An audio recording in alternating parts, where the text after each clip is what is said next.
So this is the second part of section 9.1. And in problem number 9, we have the area is given.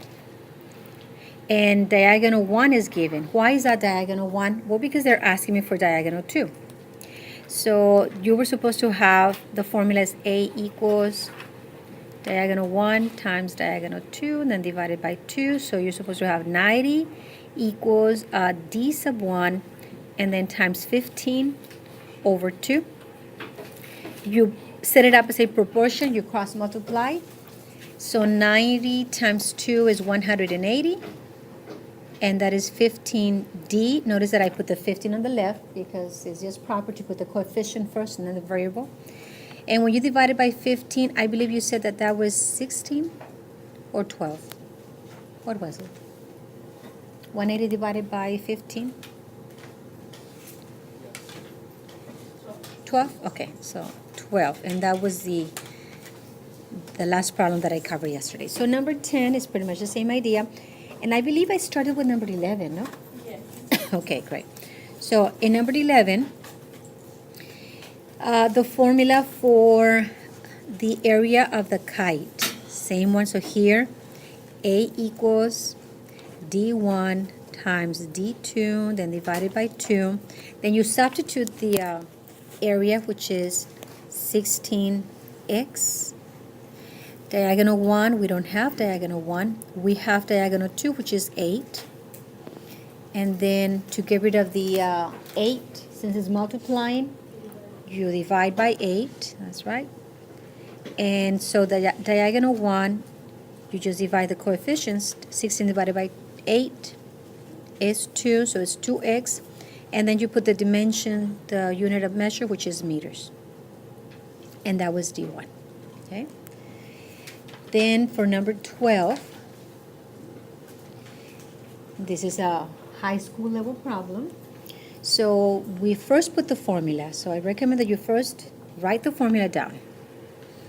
This is for a rhombus, which is the same thing as a kite formula. So it's D1 times D2. You get half of that. We're looking for the area. So area equals D1, it's 4AB. D2 is 7A. Then all you have to do here is multiply coefficients with coefficients, which is 4 times 7. And that is 28. Then we learn in Algebra 1 that A times A is A squared, because you just add the exponents, a 1 and a 1, so that's A squared.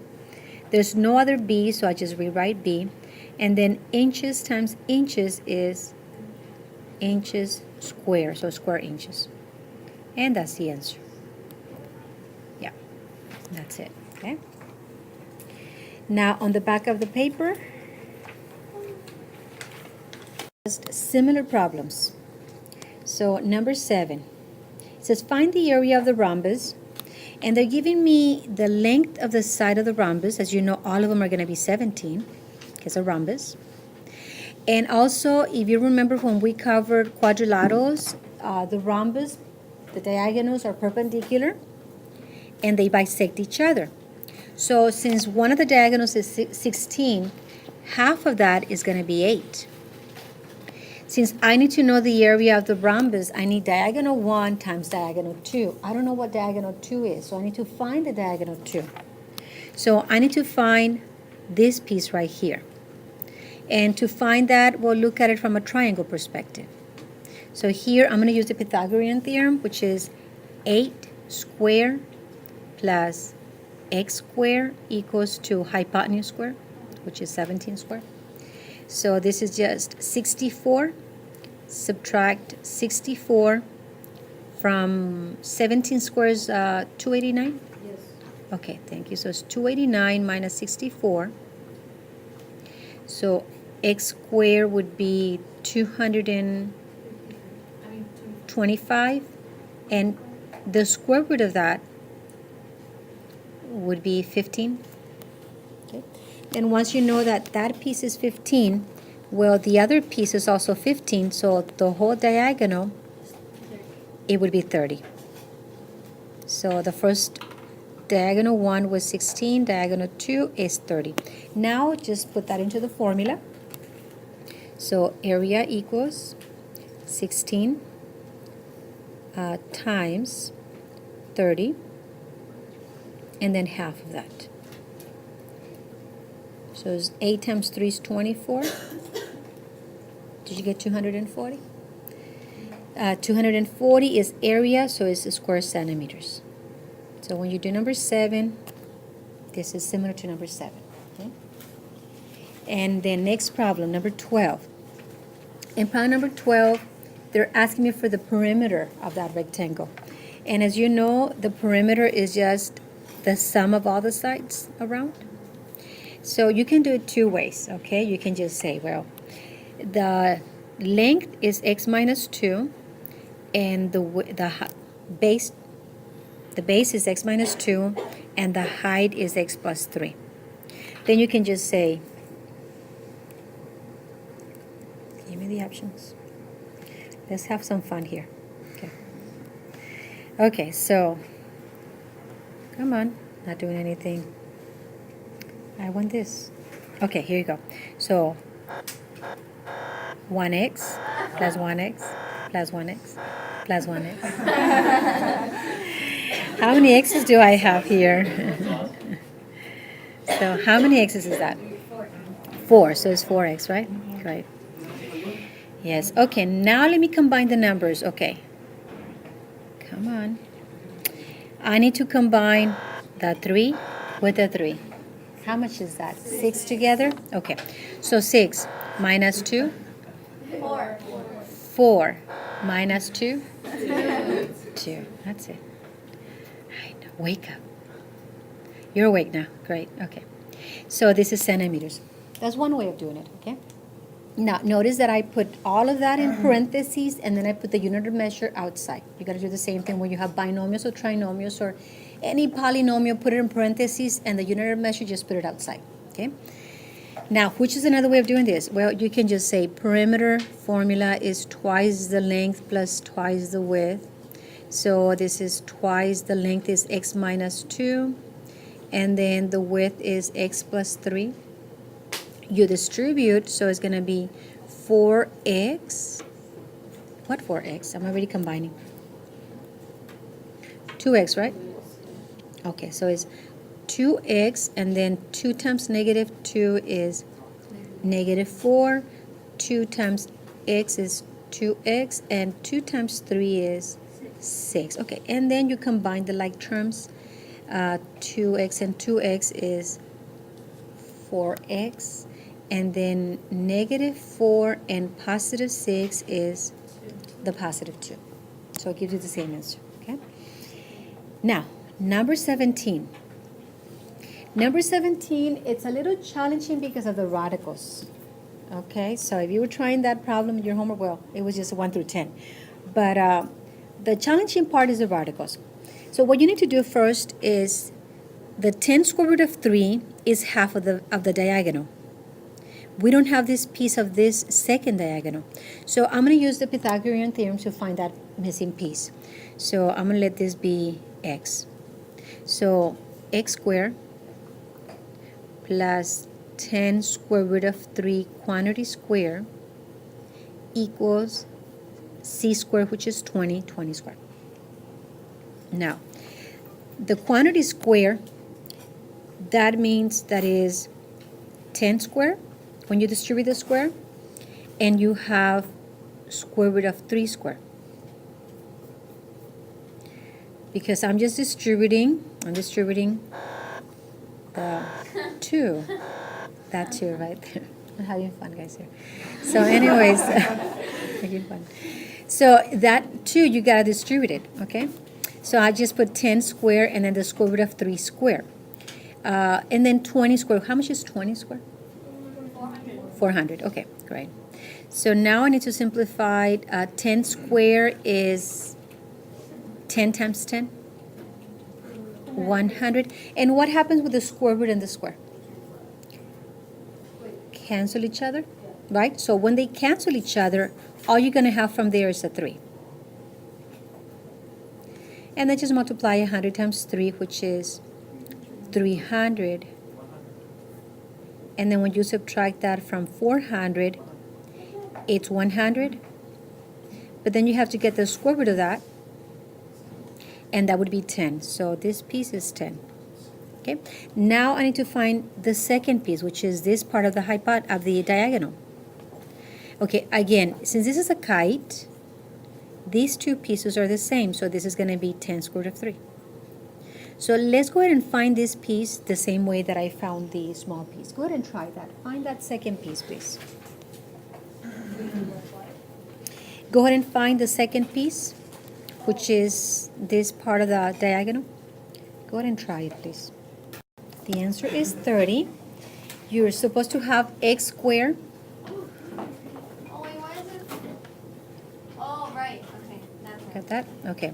So this right here, x squared is this piece over here. Okay, this one that is missing. And then the 10 square root of 3 is just this piece over here. And then 20 square root of 3 is just the hypotenuse. So when you square, that's going to be 10 squared is going to be 100, and then the square root and the square cancel each other. That's going to be 3. Then the 20 squared, that's 400, and the square root and the square cancel out, so that's a 3. So you end up with 300 from here and 1200 from over here. The x squared, because of this piece, this is the x. So this is x, this is a, b, and this is c. Yes. Yes. So then when you subtract 300 and you get the square root of 900, that is 30. Okay. Now, let's get the area. Now that we have the diagonal, let's get the area. Okay, so let me get the area.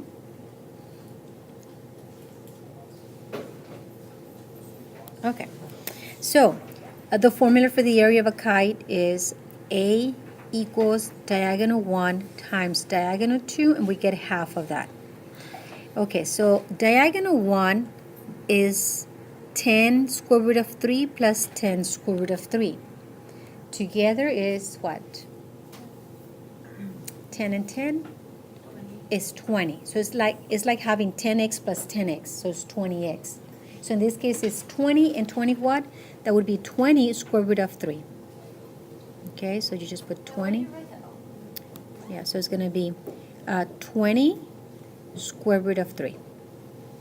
Then multiply that by diagonal 2. Diagonal 2, it's 10 plus 30, which is 40. And you get half of that. When you multiply those numbers, what you're going to do, you're going to have to multiply. See, here you can simplify this. So it's 40 divided by 2. That is 20. And then you're going to have 20 times 20 square root of 3. By the way, that 2, you just divided with one of the two numbers, okay? You could have choose 20 divided by 2 and then times times 40, or 40 divided by 2 and then times 20. You can do it with either one, the 20 with the 40. I just decided to do it with a 40. Then 20 times 20, that's 400. Keep the radical. And the unit of measure, what was the unit that they're using here? That is centimeters, so it's area, so it's a square centimeters. So that's the answer for that problem. Number 17, okay? Any questions on 17? No? It was a lot of problem. Yes. So welcome to high school. That's a high school problem. Okay. Number 18. In number 18, we have to find diagonal 2, but now the area and the diagonal 1 is given in terms of expressions, okay?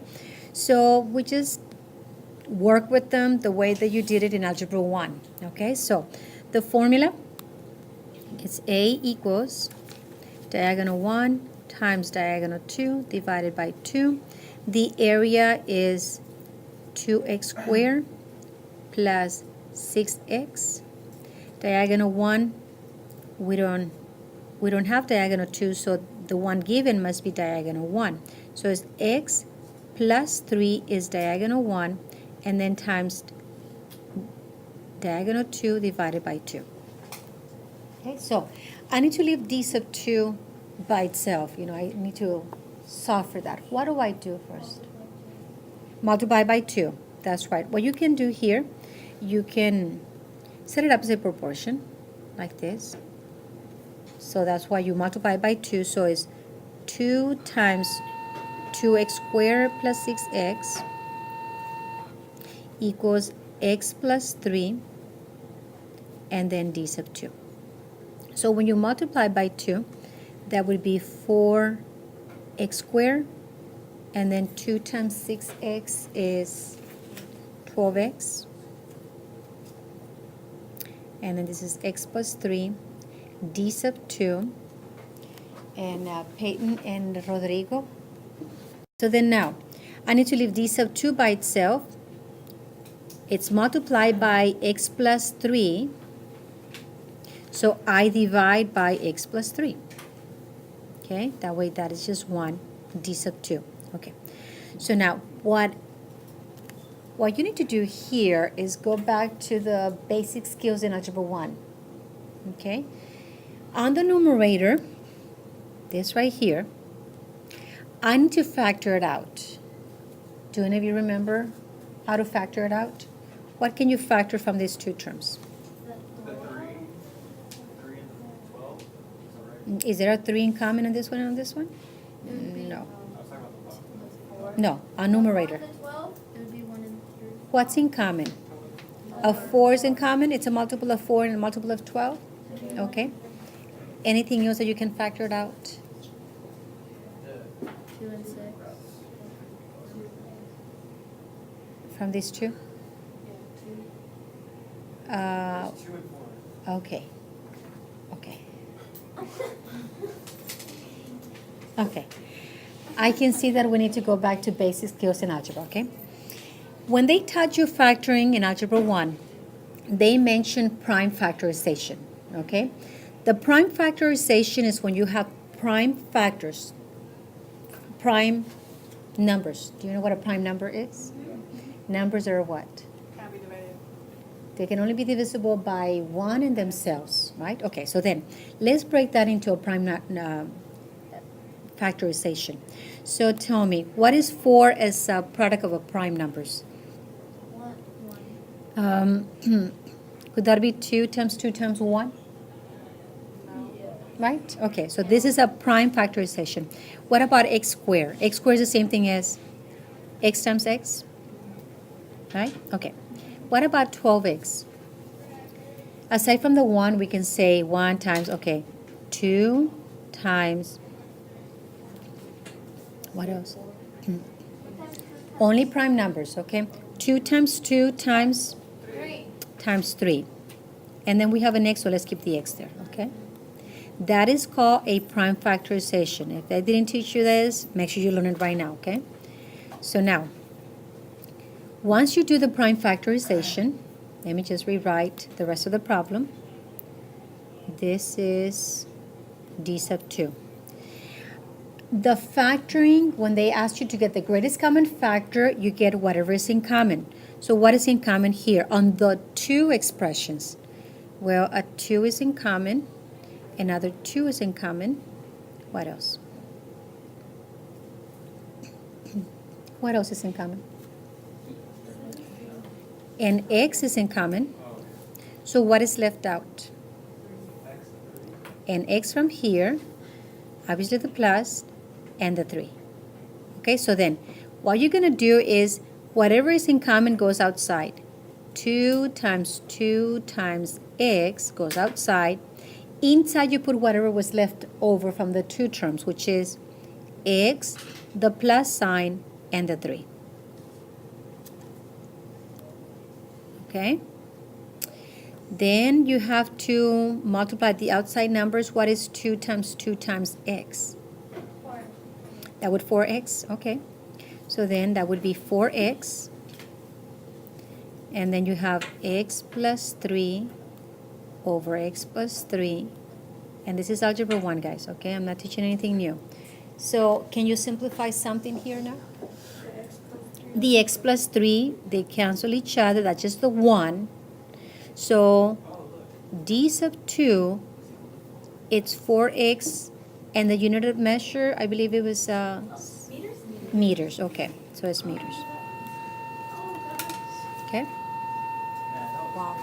Was that our, that, is that? No, it's not right. Oh, That was- No, that's I not. did not learn this in algebra. Yeah. So, you didn't learn this in Algebra 1? Yeah.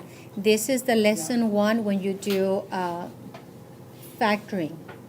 And if you miss that lesson, when you get to Algebra 2, you're going to be lost. All of us. You're going to go like, how do they get that? But it's from the prime factorization. Okay. Now, what I can tell you is this. You know, when I was telling you, look at the numbers, these two numbers. And the two numbers that I was talking about is 4x squared and 12x squared. Which is the biggest number that goes into 4 and 12? 4. 4, and that's this 4 right here. Okay? What else is in common from these two? It's just an x, so you pull an x outside. Then once you find the greatest common factor, you ask yourself, 4x times what gives you 4x squared? Well, 4x times x. And then the second question is, 4x times what gives you 12x? And that would be 3. Okay, so this right here is like the basic steps to get to the greatest common factor, okay? Now let's go ahead and move on to number 19. Okay, over here. Where's my number 19? Right here. So in number 19 it says, find the area of the kite in which the diagonal 1, the diagonal 2, You can move stuff? I need to move stuff around, yes. Okay, because I need space here. So for this problem, the formula is A equals diagonal 1, which is 3x minus 4. Diagonal 2 is 2x plus 1. And then you divide that by 2. Again, algebra 1. When you multiply those two numbers, those two expressions, what method do you use? The FOIL method, okay? So we have to use FOIL method. So first, 3x times 2x, 6x squared. Outer. Now times the second one, 3x times 1 is 3x, so it's positive 3x. Then I for inner. Negative 4 times 2x. Negative 8x. And then the last, negative 4 times positive 1. Negative times positive. Negative, so it's negative 4. Now this, all of this is divided by 2. Let's combine like terms. Which are the like terms? 3x and negative 8x. And when you combine those two, that gives you what? Negative 5. Negative 5x. Then just bring the negative 4 down here. And now, can you do something else here? And the answer is no. Just make sure you put this in parentheses. Put the unit of measure, which is centimeters, and this is square. Okay? Now, if the 5 was to be an even number, then you can divide 6 by 2. You can divide, you know, the even number by 2 and this number by 2. But everything needs to be divided by 2. You couldn't Okay. do like 3x squared minus 5 halves x. Usually, we don't have whole numbers and fractions and decimals. So just leave it like that. Okay? But if this number was to be an even number, then simplify the whole thing. Got it? Any questions about